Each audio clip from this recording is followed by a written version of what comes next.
Fernanda, pelo que a gente está vendo, a respiração tem muito a ver com a postura também das pessoas? Está diretamente ligada. Eu quero até te propor uma experiência antes de começar explicações, porque eu acho que a experiência fala mais que 1000 palavras. Sem dúvida.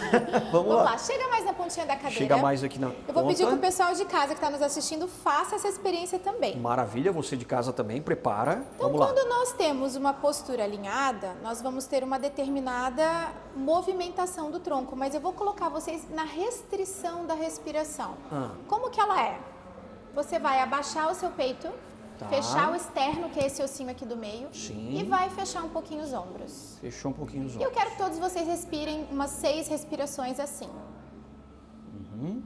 Tentando, inclusive, olhar pra frente, que fica bem difícil. Assim, né? Entendi. Como você está se sentindo, Alexandre? Tá fácil respirar assim? Não, porque parece que você fica preso, né? Tá preso. E a capacidade pulmonar, ela tá restrita, sem movimento. As pessoas acabam ficando assim o tempo inteiro. Então, eu vou te perguntar, quantas hoje trabalham dessa forma no computador, laptop principalmente, e olhando para baixo, porque a tela tá ligada? Porque você fica o tempo inteiro assim. A tela é conectada ao teclado, então não tem como você olhar para frente, né? Nem que você queira. E seria bem ruim também olhar para frente nessa posição. Mas tá todo mundo assim, ou assim. Com o celular na mão. Exatamente, aqui, ó. Né? E é ruim, fica numa posição realmente desconfortável. Só que nós respiramos, em média, 25.000 vezes por dia. Por dia. E aí a sua respiração curta 25.000 vezes por dia, a gente acabou de ver o Felipe falar, vocês sabem já as consequências que nos traz. Verdade. Agora eu vou trazer vocês para cá. Já melhora. Automaticamente. Você viu que você já deu um suspirão? Sim. Você recuperou a sequência de respirações curtas que você acabou de fazer. Nossa, é verdade. Seu pulmão está pedindo movimento. E seu tronco está permitindo o movimento. Seu tronco são as suas costelas, todas, os 12 pares. Olha só que diferença, hein? E a cabeça vai para frente. E aí, quando você respira, eu tenho movimento. Aqui, o movimento fica restringido. E a gente passa a maior parte do tempo assim. A maioria das pessoas trabalha 8, 9 horas, 10 horas sentada. No meu consultório, a gente está aqui na clínica, todos os dias eu recebo pessoas que estão trabalhando sentadas até 12 horas por dia, 10 horas por dia. Caramba. Com poucos momentos em que elas se levantam. Sim. E eu acredito que quando elas se levantam, porque nosso corpo ele se molda, Alexandre. Se eu ficar 2, 3 horas assim, quando eu me levantar, eu vou continuar assim. Entendi. Eu não vou conseguir ficar alinhada, tá? Então, nosso corpo ele se molda ao estímulo que nós damos a ele. Por isso a gente vai falar de postura linkada a quase tudo no nosso dia a dia. E ela, inclusive, ela pode organizar teus pensamentos, tuas emoções, tua capacidade de tomada de decisão clara de acordo com o que você gostaria de fazer e não impulsivamente. E olha só como é curioso, né? Porque a gente fica numa rotina, né? Todos os dias, de segunda a sexta pelo menos, né? Alguns de segunda a sábado e tal. E você vai se trancando dessa forma o tempo inteiro e a gente vê as pessoas com estresse, realmente com uma respiração mais ofegante e tal. Quer dizer, que mal isso, com o passar do tempo, pode causar nas pessoas, essa má postura e essa má respiração? Nós vamos ter uma lista de possibilidades e com riscos altos. A primeira delas é biomecânica. A primeira delas é o desgaste do seu eixo central que te deixa com a energia vital fluindo, que é a coluna. Ela é o eixo do seu corpo, acelerada. Ela vai envelhecer mais rápido, ela vai desgastar mais rápido. A coluna, quando nós olhamos um ser humano em pé de lado, nós temos a curva cervical, a curva cifótica, que é aqui, que alguns têm a corcunda, a curva lombar, que é aqui embaixo, e a curva sacral. Então, são 4 curvas, que 2 são parecidas com as outras 2. Então, a cervical, ela faz um côncavo. Aqui? A cervical, no pescoço aqui. A dorsal, que é a cifose. Já com as costas. Um convexo, um côncavo, um convexo. Entendi. Então, nós temos de lado, visualizando um ser humano de lado, nós temos um eixo que é flexível, que é uma mola, que é feito para fazer isso. Quando eu fico muito tempo numa postura única, eu perco alguma dessas curvas. Sentadinha aqui, se eu ficar assim, eu perdi a curva lombar e exagerei a cervical e a cabeça ficou muito para frente. Certo? Se eu tô assim, tentando... Tem pessoas que tentam se posicionar na postura, porque viram que precisam se organizar, porém elas já estão em retração, já estão passando um processo de retração tecidual, os tecidos não estão mais do tamanho que deveriam, essas precisam de tratamento. Olha só. Mas elas tentam, então quando elas vêm para cá, elas vão retrair a cabeça, elas vão ficar rígidas, tentando ficar mais eretos, e isso também não é bom. Aqui também nós temos, por exemplo, um obstáculo para respirar, quando eu faço a retração da mandíbula. E vou ter problemas de ATM, cefaleias tensionais, né? Aí é uma série de problemas. É uma série de problemas. Quando eu tenho uma má postura, eu estou falando só da coluna, mas ela atinge até os teus pés. Olha só, porque está tudo linkado, né? Está tudo ligado. Quando eu tenho uma postura que é, por exemplo, totalmente flexora, que é essa flexão, eu vou ter a pelve, que a gente chama, rodada para trás, a gente chama de retroversão.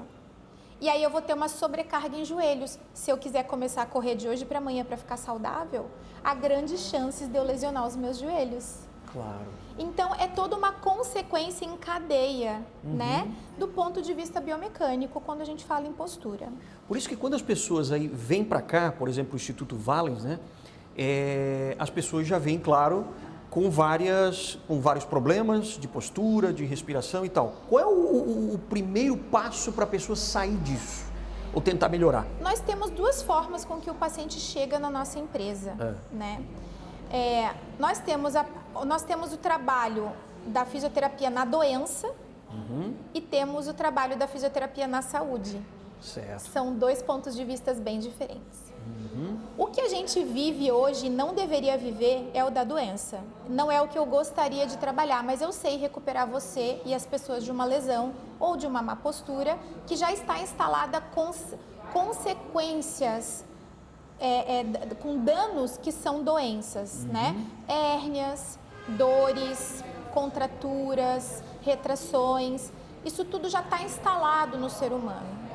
Eu gostaria de poder trabalhar com as pessoas, que elas viessem aqui e nós analisássemos, de acordo com como ela se apresenta na gravidade, os riscos e já trabalhar organizando antes disso virar uma doença.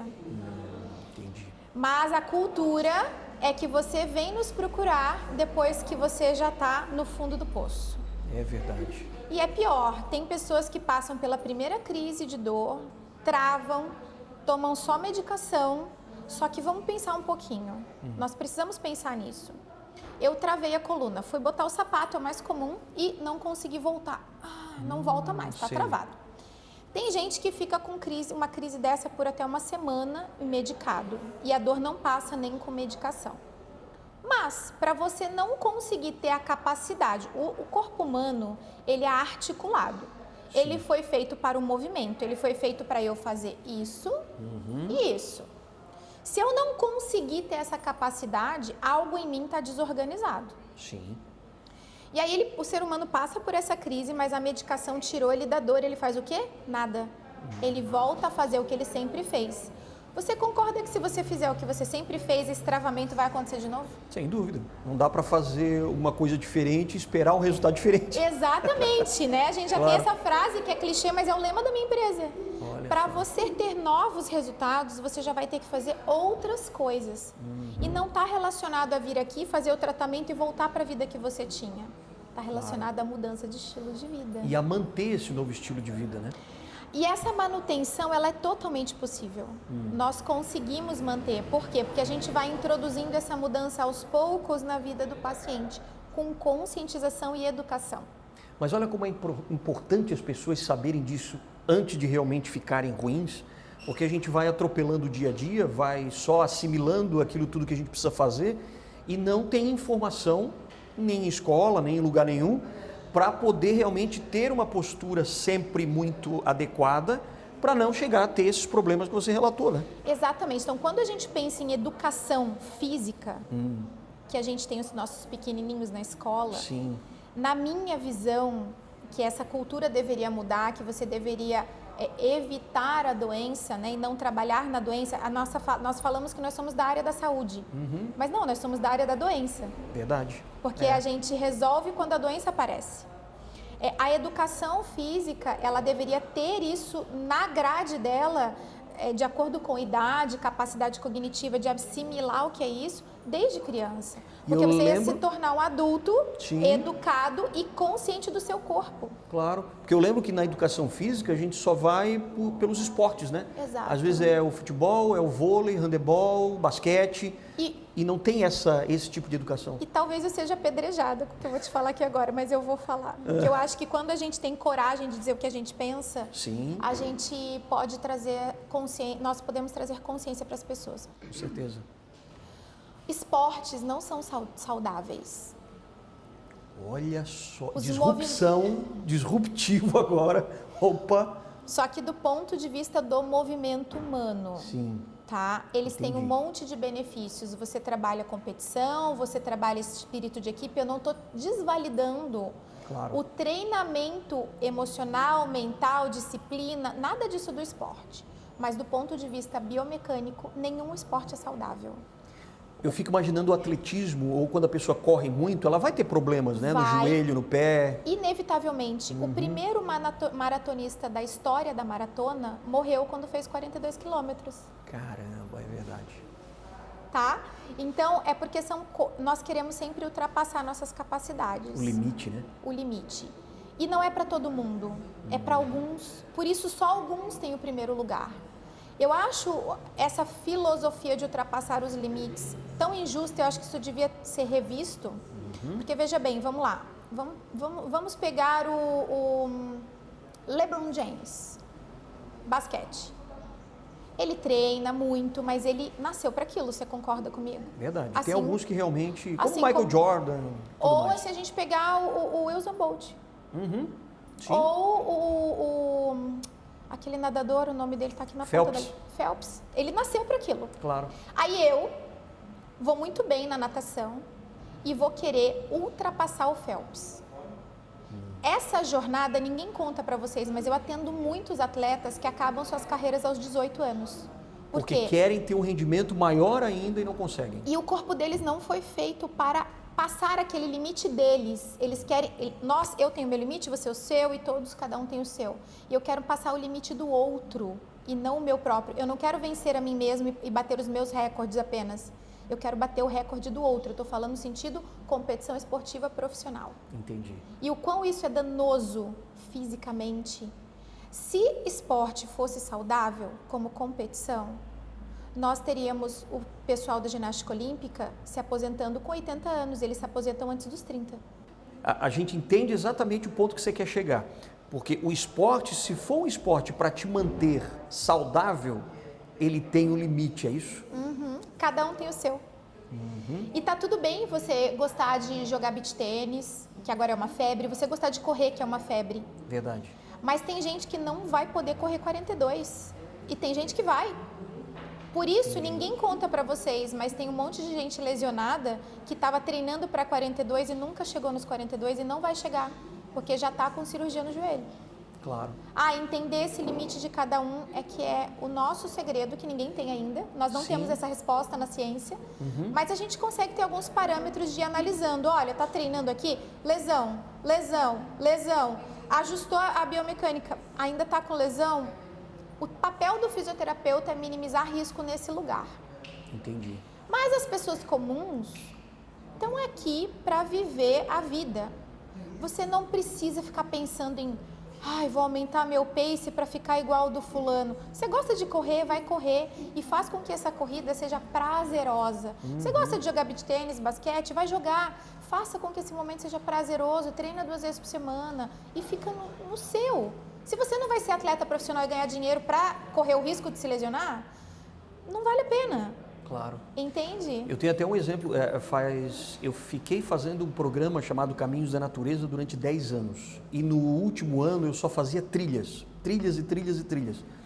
E quando eu cheguei para fazer a trilha do Rio do Boi, que fica lá em Praia Grande, divisa ali com o Rio Grande do Sul, né? eu tive que ser carregado porque eram 8 horas de... Passou o seu limite. Passou o meu limite, meu joelho não aguentava mais. E até hoje, mesmo com fisioterapia, eu não consigo correr. Eu só posso fazer esporte ou alguma coisa sem impacto no joelho. Porque você sente na hora. Exato, eu sinto na hora. E outra, ele já desgastou até um ponto, então... Quando a gente fala em desgaste, hoje em dia, tomara que a ciência descubra, mas ninguém descobriu ainda, mesmo com toda a tecnologia, um tecido que substitua a cartilagem. Não tem. Olha só. A gente tem paliativos, paliativos, paliativos, até que acabou a cartilagem, é só substituição do joelho, prótese. Puxa. E nunca mais ele vai ser o mesmo. As próteses estão cada vez mais melhores e mais adaptáveis e tal, e com a robótica e a inteligência artificial, eu creio que isso vai dar um boom muito grande nos próximos anos. Mas nunca mais vai ser o mesmo. Tem uma dica, por exemplo, para as pessoas que estão em casa e que muitas vezes sentem, né, esse tipo de respiração mais ofegante, passam por estresse muito grande, uma ansiedade também, e essas pessoas já identificaram que elas estão com uma postura ruim, mas ao mesmo tempo elas não conseguem, por exemplo, pagar por uma fisioterapia ou ir numa academia e tal. O que a pessoa pode fazer em casa que é validado, que é interessante fazer? Olha, eu vou tentar dar uma dica, tirando o risco de fazer sozinho. Ah, certo. Porque existe um limiar entre você estar com uma alteração que só vai se reverter com tratamento. Tá? E hoje em dia eu entendo que a parte econômica é um ponto muito importante, mas eu também vejo pessoas direcionando seus ganhos para viagens ou para alimentação, que poderia ser tão boa quanto, mas não tão jogada fora, vamos falar assim, mas não focando na saúde postural ou fisioterapia preventiva ou enfim. Quer dizer, gasta-se com um monte de coisa e acaba não dando prioridade para o corpo. É muito arriscado, por quê? Porque existe um lugar onde você vai precisar de tratamento, né? E no meu Instagram eu tomo muito cuidado, tá todo mundo botando dicasinha de o melhor exercício para. E aí a pessoa que está com uma hérnia extrusa, e ela pode ser para a direita, para a esquerda, para trás, para frente, enfim, ela pode ter várias direções. Aquela diquinha pode fazer esse travamento na pessoa, entende? Então, a gente tem que ter muito cuidado quando a gente vai passar essa dica, porque tem sintomas que a gente tem que ter em alerta. Se você está com dor crônica na lombar, na cervical, em alguma área do corpo, o que é dor crônica? Dor acima de 30 dias, recorrente. Sim. Você precisa procurar um tratamento. Agora, você tem dor esporádica, os seus sintomas não são tão exacerbados. O que é uma dor exacerbada? Acima de grau 6 eu já considero grave.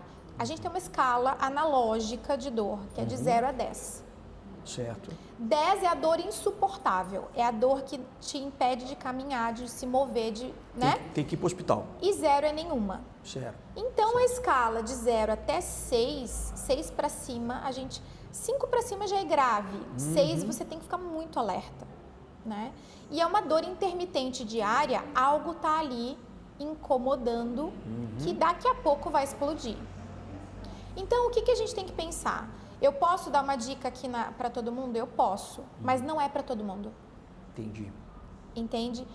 O que eu preciso? Se eu trabalho sentado, pausas. A cada 30 minutos, levantar e espreguiçar. O espreguiçar, ele é muito seguro. Certo. Esticar, movimentos circulares para trás, para frente. Movimentos de esticar e voltar o joelho e ficar em pé, porque você estava sentado, dobrado, flexionado. Aqui eu estou diminuindo circulação e nós temos um coração no calcanhar, para todo mundo entender. Bombeamento de sangue, quando eu aperto o calcanhar para andar, eu faço o sangue subir e circular melhor. A batata da perna, aqui a panturrilha, é um coração, né, que eles dizem? Quando você aperta o calcanhar no chão, você faz essa ativação da panturrilha e o sangue sobe. Entendi. Então, andar. De quanto em quanto tempo? Uma pessoa que trabalha toda hora, o dia inteiro no computador. O ideal é de 30 a 40 minutos, de 30 a 40 pausas minutos. de 5 minutos e anda, caminha, circula. Entendi. E você não vai conseguir ficar sempre na mesma postura trabalhando por meia hora, 40 minutos. Você vai mudar. Você vai vir para cá. Você vai vir para cá. Você vai vir para cá. Você vai vir para cá e você vai vir para cá. Então, Sim. Fernanda, qual é a postura certa? Não existe. Existe a próxima. Eu não posso me manter na mesma postura o tempo todo. Claro, aqui, por exemplo, eu estava com a perna para um lado, já vai para o outro e a gente se mexe. Porque Isso. a gente não consegue ficar ao mesmo tempo, né? E o ideal daqui a pouco é nós levantarmos. Sim. Né? O que é péssimo? Eu ficar muito tempo assim. Em cima da perna. Aqui eu tô simplesmente impedindo o fluxo sanguíneo para o joelho. E o Olha joelho, só. ele é pouco irrigado. Ele tem pouca irrigação sanguínea. Sim. Então eu tô tirando o fluxo. Quando você tira o fluxo de um lugar, o que acontece com ele? Ele morre. A gente mata células o tempo todo. Então a gente acelera a morte celular e a capacidade de manutenção do joelho de ser um equipamento que suporta carga, porque é um equipamento de suporte de carga o joelho. O quadril é um equipamento de suporte de carga. Né? A coluna é um equipamento de suporte de carga e de estabilização. Você está me dizendo então que dos esportes que a gente tem aí disponíveis, a musculação seria o mais indicado para todo mundo? Eu vou ser apedrejada de novo. Ai, meu Deus do céu. Vamos preparar o escudo aqui. Treino de força é o mais indicado para todo mundo. Treino de força. Porém, eles ligam a musculação ao treino de força único no mundo. E não é. Certo. Tudo que gera força é um treino de força. Pilates também. Também é, mas como ele não tem uma dose, uma metrificação de dose adequada para cada ser humano, geralmente em grupos e tal, às vezes vai fazer bem para uns, vai ficar sem efeito para outros e vai ser demais para outros. Certo. O que a gente tem que pensar em treino de força é a dose e o movimento. Por exemplo, agora é a hora do apedrejamento, deixa eu me preparar para isso. Eu estudo movimento funcional há mais de 12 anos. Sim. E eu comecei errando para poder acertar. Por quê? Claro. Porque nós aprendemos errando na faculdade. Nós e todo mundo que trabalha com movimento humano. Porque a gente segue uma linha de pensamento que foi criada há mais de 100 anos. Só que o estudo do movimento humano, do corpo humano, da engenharia humana, ele já evoluiu muito. Então, quando nós vamos pensar em coisas que são feitas há 100 anos e não mudaram, nós no mínimo estamos atrasados. Concorda comigo? Sim. Se a gente fosse usar o telefone como ele foi criado, né, nós não teríamos o celular até hoje. É verdade. O movimento, ele acontece por uma consequência anatômica. O estudo disso é a engenharia humana. O corpo humano é uma engenharia complexa. Sim. O que acontece? Antes nós não tínhamos nada como treinar um corpo e alguém encontrou alguns movimentos para treinar o corpo. Lindo, isso foi há 100 anos. Hoje nós já temos o estudo desse corpo e como ele funciona. E o movimento ele é neuro, anátomo, funcional, que gera função humana. Então, o que é consequência anatômica? Nós temos um desenho anatômico, osso, cartilagem, músculos. Esse desenho anatômico, por consequência dele ser assim, ele gera um movimento. Por exemplo, a dobradiça de porta, ela é reta, ela tem anéis e ela só faz isso. Correto? Sim. Nosso cotovelo, ele não é uma dobradiça de porta, mas a gente age com ele como se fosse no treinamento. Então, aqui nós temos o rádio, que é um osso. Certo. E aqui nós temos o bíceps, que tem uma cabeça que vai mais para fora e uma cabeça que vai mais aqui dentro. Certo. Então ele tem duas cabeças que fazem um vetor para um único eixo distal que se engancha no rádio. O rádio é redondinho, tem uma cabecinha redonda. Então, em posição natural, eu fui feita para fazer isso. A flexão de cotovelo, ela sempre deveria acontecer com o movimento de translação junto com a supinação. E no treinamento a gente faz assim. Depois que a gente faz assim ou assim, ambos são flexões de cotovelo, concorda? Sim. O pessoal acaba o treino e faz assim. Pegou. Dor, extrusou a cabeça do rádio. Ele não conseguiu fazer o movimento de rotação dele. Mas por que isso acontece? É porque fez o movimento errado? Eu fazer movimentos, sejam eles quais forem, uma vez,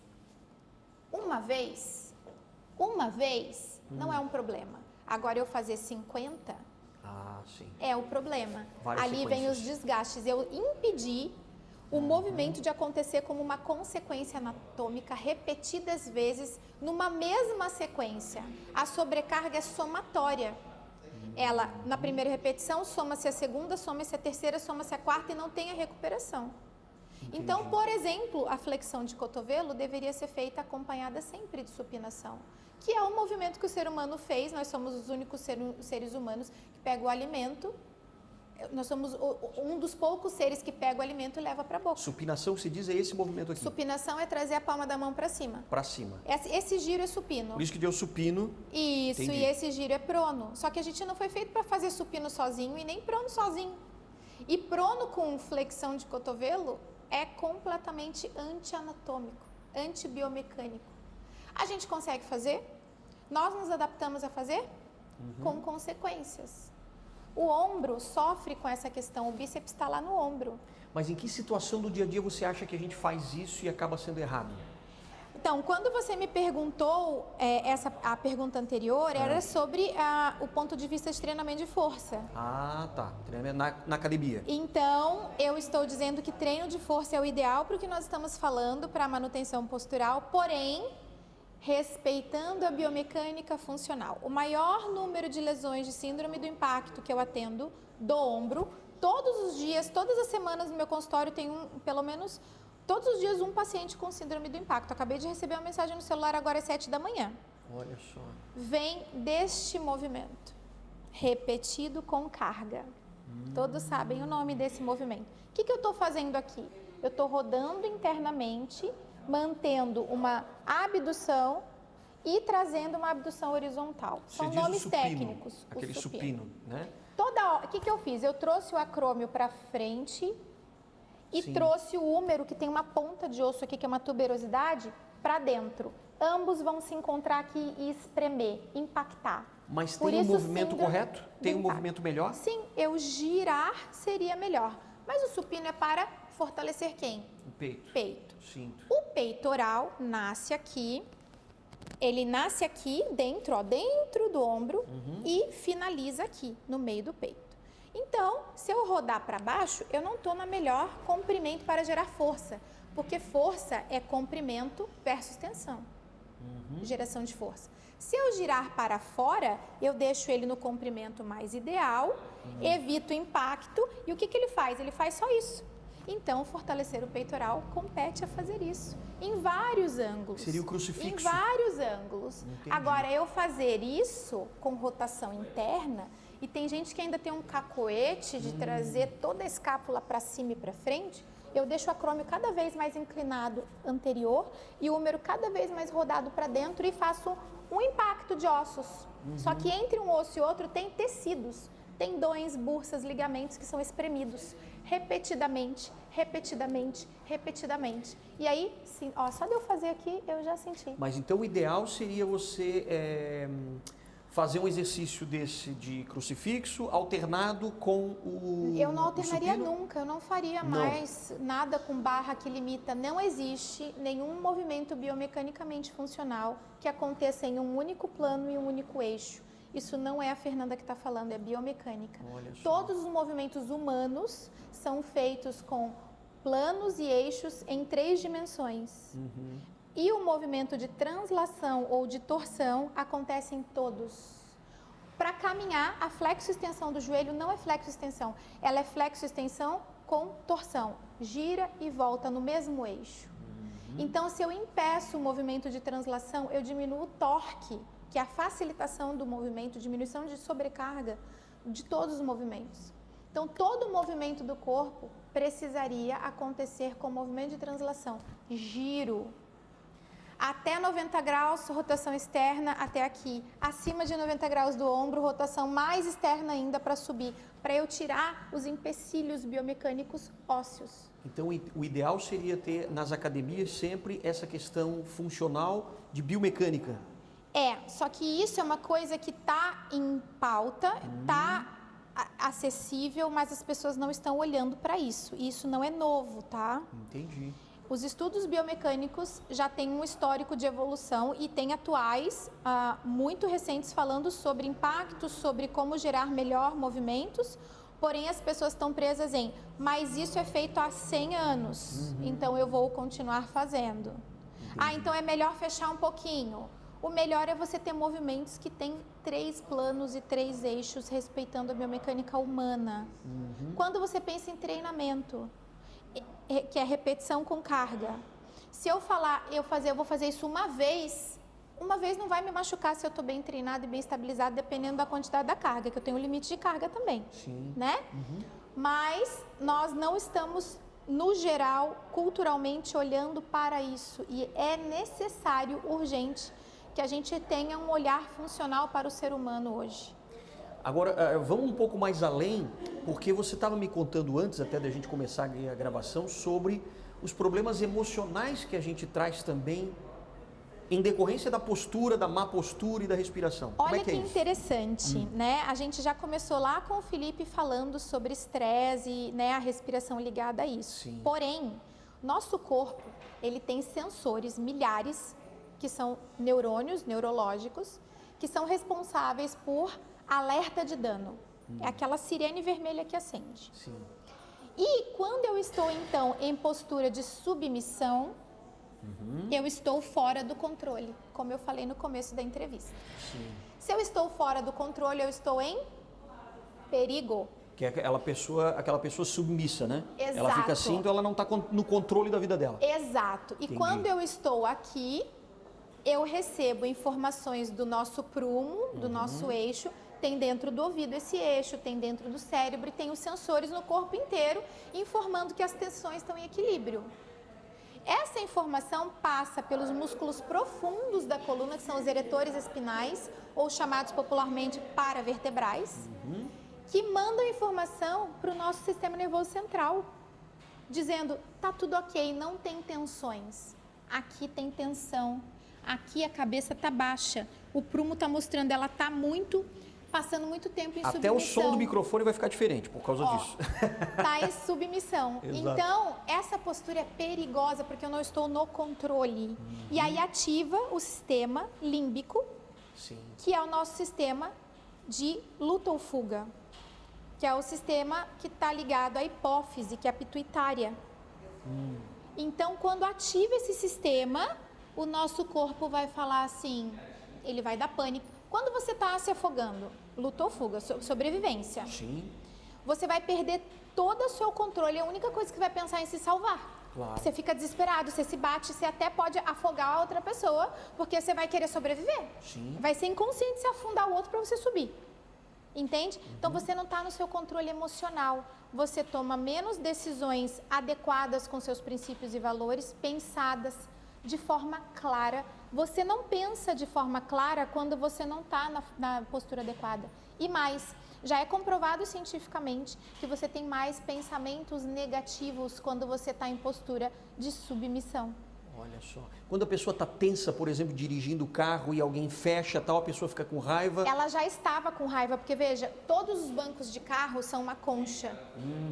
Você não senta no carro aqui, você dirige assim, então você já dirige sob estresse, seu cérebro já está captando é como se você tivesse com o pé no acelerador o tempo todo para arrancar. Você nunca está relaxado, claro. Né? A postura do banco do carro, eu já falei 1000 vezes para várias pessoas, já mandei e-mails e tal para mudar o banco do carro, porque claro, ele vem para te proteger, para evitar impacto, Sim. mas ele não te ajuda a conviver diariamente, porque muitos bancos são até uma concha mesmo.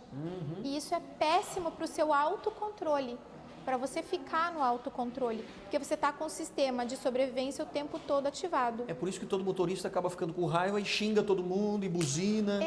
É uma das coisas. É uma das situações. Porque isso aqui também piora a respiração e aí é uma cadeia que, né, vai em todos os lugares. E também por ficar muitas horas sentado, você não foi feito para isso. Claro. E aí você tem gente que fica horas no Uber, horas trabalhando de carro. E tem uma outra coisa muito interessante, tá, Alexandre? Quando a gente pensa em se relacionar com o mundo, Sim. tem pessoas que têm medo de falar em público, de falar numa palestra, de falar numa roda, né? E essas pessoas que têm esse sintoma, se elas pensarem um pouquinho em se aprumar, Já ouviu falar se apruma para entrar, se apruma para falar? Se apruma, dá uma... Por quê? Porque você dá uns minutos aqui, o seu cérebro entende que não tem tensões, ele baixa os níveis de estresse, você respira um pouquinho, associa isso a uma respiração de 2 a 3 minutos e pronto. Você está no controle das suas emoções, as palavras vão vir mais facilmente no seu cérebro, porque o sistema de luta ou fuga, ele bagunça seu cérebro. Claro, você fica agitado, né? E aí não vem as palavras, você esquece das coisas, você esquece os nomes, você... Ou trava, que é o que acontece também. Quando a pessoa... fuga, já viu que alguns animais, eles simplesmente fingem de morto? É verdade. Sistema de luta ou fuga. Quando a pessoa vai falar em público e ela sua e ela fica ansiosa, ofegante e tal, o melhor exercício seria parar e respirar e fazer uma postura melhor? Parar, respirar sob uma postura ereta. Meditação, do jeito que ela deve ser feita, eles pedem o quê? A coluna ereta, o topo da cabeça para cima. Por quê? Porque aqui você está no foco. Entendi. Se você está sob o controle, você está no foco.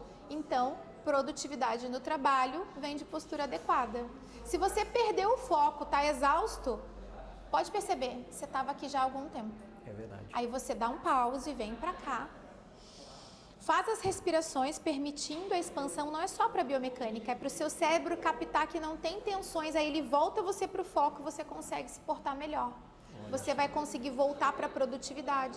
Então dá uma pausa, sai da tela, sai daquele momento, sai do trânsito, levanta um pouquinho, para, coluna ereta, respira. 3 minutos, acabou, você vai voltar.